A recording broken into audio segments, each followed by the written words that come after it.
You're tuning into Black and White Sports on YouTube. The no-holds-barred truth on sports. The main event starts now. What's up, Black and White sports fans? John Matrix here, and I am back with another video. Make sure you guys hit that subscribe button. Also, check out the join button for channel memberships and check out the merch. I'm rocking the Make Sports Great Again shirt because we're going to be talking about the Marxist NBA of China. We all know now that the Marxist NBA of China will be returning with the preseason starting, I believe, next Friday. I'm pretty sure that none of you guys will be watching the Marxist NBA of China this season. I know I won't. But you guys definitely will be checking out our videos, as we're definitely going to be actually covering all of the fallout from the woke NBA as they are set to return on December the 22nd. And then they're going to try to ruin your Christmas on Christmas Day with these Marxist NBA players playing other teams, of course, you know. But this video is mainly about Paul George. Remember last season, Paul George came over to the Clippers to team up with Kawhi Leonard. And then the media, sports media, went crazy. We're picking him to win the NBA title over the Lakers.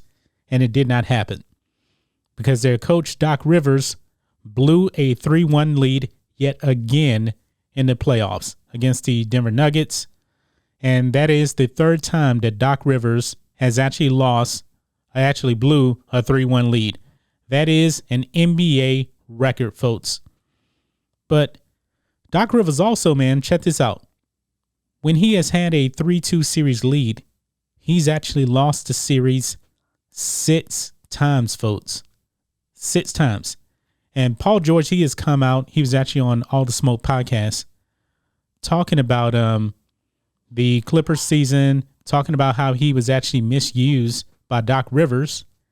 And this may give you some insight on Doc Rivers and how much of an overrated coach Doc Rivers actually is.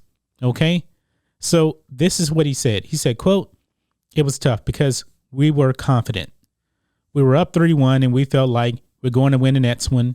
We lost. We were like, cool, we're up 3-2. We're going to win the next one. We lost. But during the whole process, we never worked on adjustments.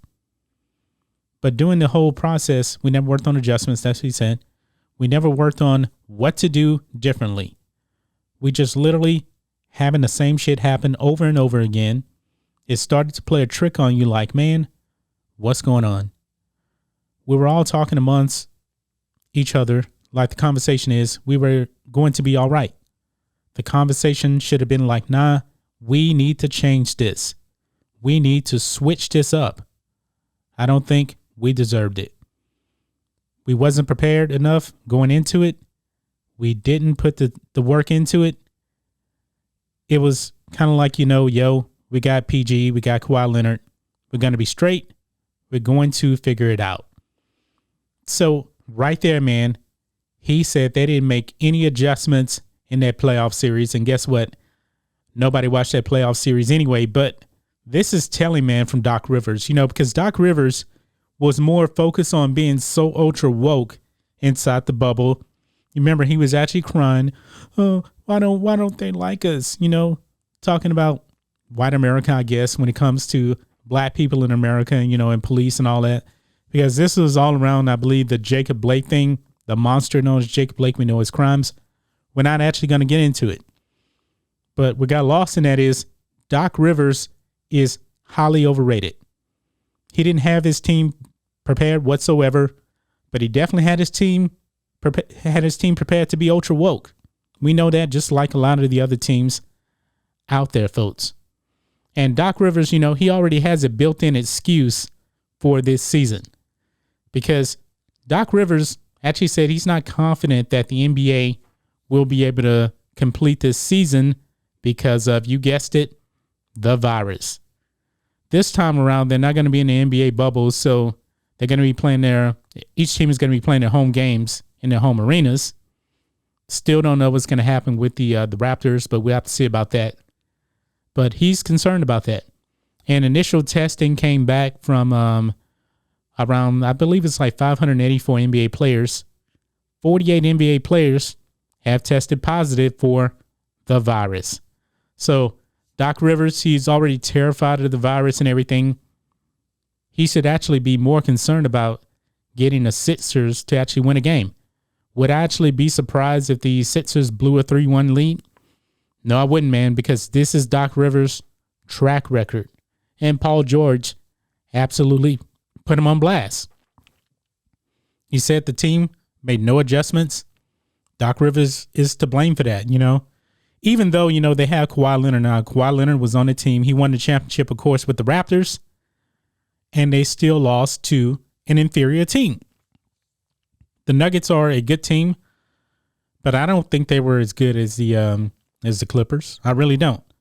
But this is the Doc Rivers track record. This is what he does, folks. Doc Rivers knows how to blow a lead. But when it comes to social justice, man, I guess he's the ringleader of the bunch. He truly, truly is, folks. So it's going to be interesting, man. Me and Rhodes are definitely going to be covering the Marches NBA at China, all the fallout. We're not going to be covering the games, man, because we're not going to be watching the games, but I'm pretty sure these Marches players and these Marches coaches will give us more false narratives this season to follow up on in videos. And what do we always say, man? SJWs eat themselves apart. They eat each other apart, I should say. Yeah, that's what's happening right now because Paul George was kneeling for the national anthem, just like Doc Rivers, but it doesn't matter. He still ripped Doc Rivers. And I believe rightly so, man. No adjustments, man. That's going to get you fired. And Doc Rivers got fired. Third time he's blew a 3-1 series lead.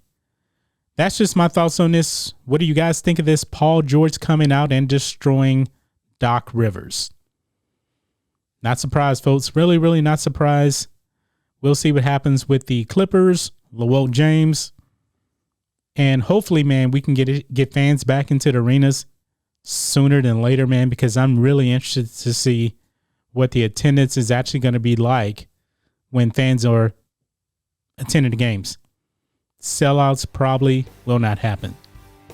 Anyway, guys, let us know what you think about all this in the comments. Make sure you subscribe to Black and White Sports, and we'll catch you next time.